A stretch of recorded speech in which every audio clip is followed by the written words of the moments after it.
холодный зимний день в небольшом питомнике для диких животных произошло событие, которое навсегда изменило жизнь молодой девушки по имени Алида.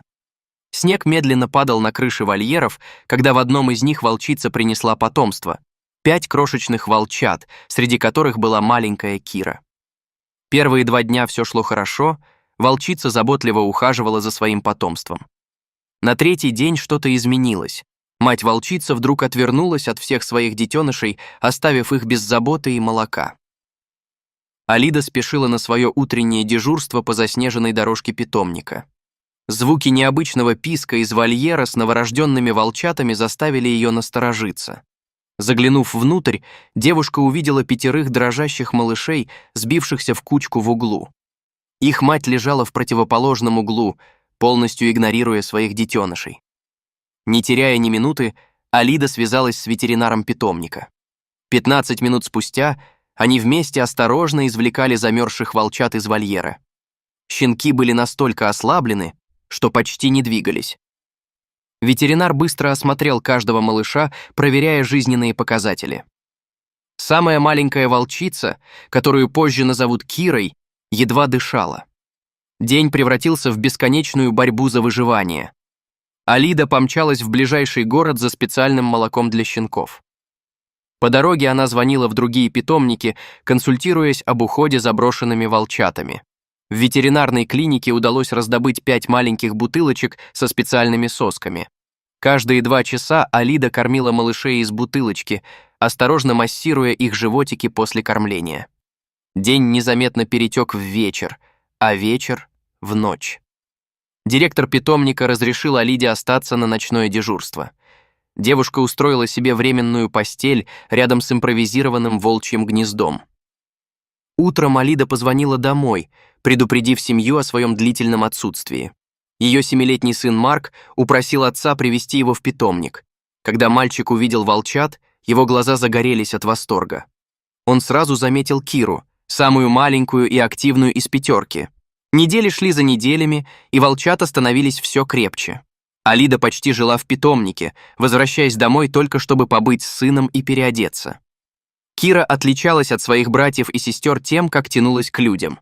Она первая научилась узнавать голос Алиды и радостно скулила, когда та появлялась. Когда волчатам исполнился месяц, пришло время решать, что с ними делать дальше. 2 братьев забрали другие питомники, чтобы они выросли и дали потомство. 2 сестер готовили к жизни в лесу. А Кира? Алида не могла перестать думать о ней. После долгих разговоров с семьей и советов от работников питомника она решила забрать волчонка к себе домой. В день переезда Киры вся семья волновалась. Алида заранее подготовила для волчонка уголок на кухне. Марк прыгал от радости. Отец семейства, который сначала сомневался в этой затее, помог поставить ограждение и купил прочный поводок. Первую ночь в новом доме Кира не спала. Она ходила по всей квартире, обнюхивала каждый угол, прислушивалась к новым звукам. Шум лифта, шаги соседей, гул машин за окном — все это пугало волчонка. Только под утро Кира уснула, прямо возле кровати Алиды, будто искала у нее защиты. Теперь главной задачей стало научить Киру жить в городе. Алида начала водить ее на прогулки рано утром, когда на улицах почти никого не было. Кира жалась к ногам хозяйки и вздрагивала от каждого шороха. Но день за днем она становилась все смелее. Марк оказался отличным помощником в обучении Киры. Он часами играл с волчицей, приучая ее к разным звукам и движениям. Мальчик придумывал игры, которые помогали Кире привыкать к городской жизни. Скоро волчица уже знала несколько простых команд и с радостью их выполняла, зная, что в награду она получит вкусное угощение. Первая встреча Киры с другой собакой произошла неожиданно. На утренней прогулке они встретили соседскую таксу. Алида напряглась, готовая защищать обоих животных. Но Кира удивила всех. Она просто легла на землю, показывая, что не хочет драться. Такса осторожно подошла познакомиться. С того дня Кира начала спокойно относиться к другим собакам. По выходным семья ездила за город, где Кира могла бегать без поводка и намордника. Здесь она становилась совсем другой, быстрой, ловкой, похожей на своих диких родичей. Марк обожал эти прогулки, хотя родители внимательно следили за его безопасностью. Однажды на такой прогулке случилось что-то особенное. Марк, играя, не заметил глубокую яму и начал падать. Кира среагировала молнией, прыгнула к мальчику и подставила свое тело, чтобы он не ушибся. После этого случая все поняли, как сильно волчица привязалась к ребенку. В городе Кира всегда ходила в стальном наморднике и на крепком поводке. Алида знала, как бы хорошо ни вела себя волчица, она все равно остается диким зверем. Прохожие часто останавливались посмотреть на необычную собаку.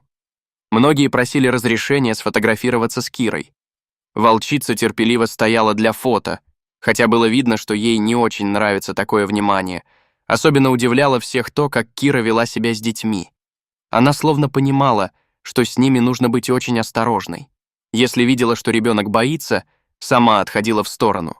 Даже опытные собачники, которые приходили посмотреть на волчицу, удивлялись ее мягкому характеру. Дома у Киры появились любимые места: коврик у окна в гостиной, уголок возле кровати Алиды, местечко под столом Марка.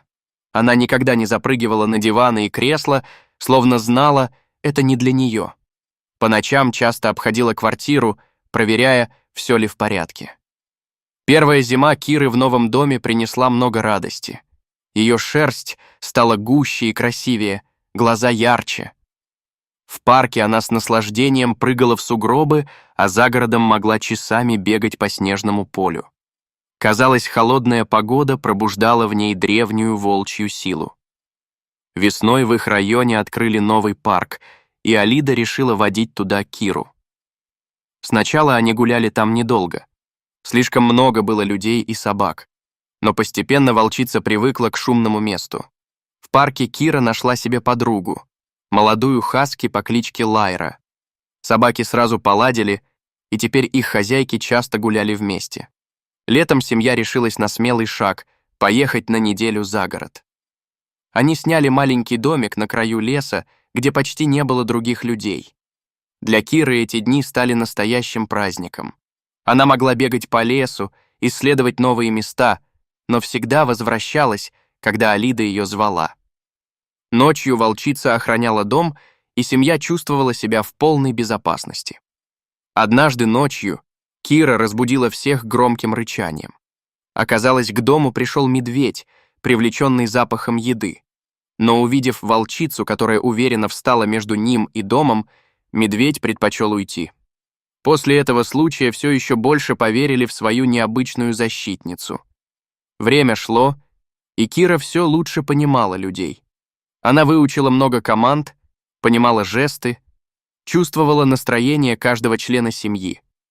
При этом она оставалась настоящей волчицей, гордой, независимой, но бесконечно преданной своим людям.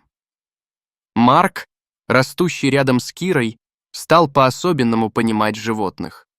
Он научился быть терпеливым и ответственным.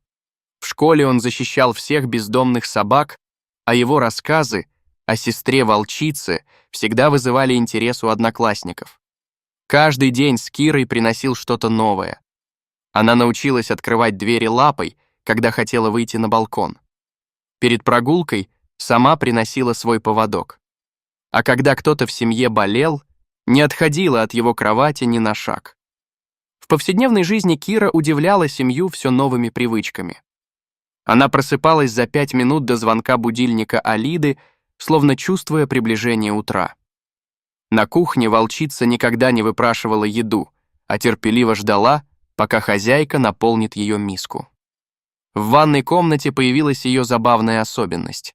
Она могла подолгу следить за каплями воды, стекающими из крана. Марк научил Киру не только приносить поводок, но и убирать свои игрушки в специальную корзину после игры. На прогулках в городе волчица выработала особую походку, плавную и неспешную, совсем не похожую на ее стремительные движения за городом. На детской площадке она всегда соблюдала дистанцию, но внимательно следила за играющими детьми. Зимой Кира показывала новые черты характера. Она могла часами ловить снежинки носом и зарываться мордой в свежие сугробы. В дождь у нее появлялась особая привычка. Она прижимала уши и старалась проскочить между каплями, выбирая самый короткий путь. При звуках сирены скорой помощи она поднимала голову и начинала тихонько подвывать, будто сочувствуя чужой беде. В квартире у Киры появились свои ритуалы. Перед сном она обязательно проверяла балконную дверь, словно убеждаясь, что она надежно закрыта. В грозу волчица забиралась под письменный стол Марка, единственное место, где она чувствовала себя спокойно во время громких раскатов грома.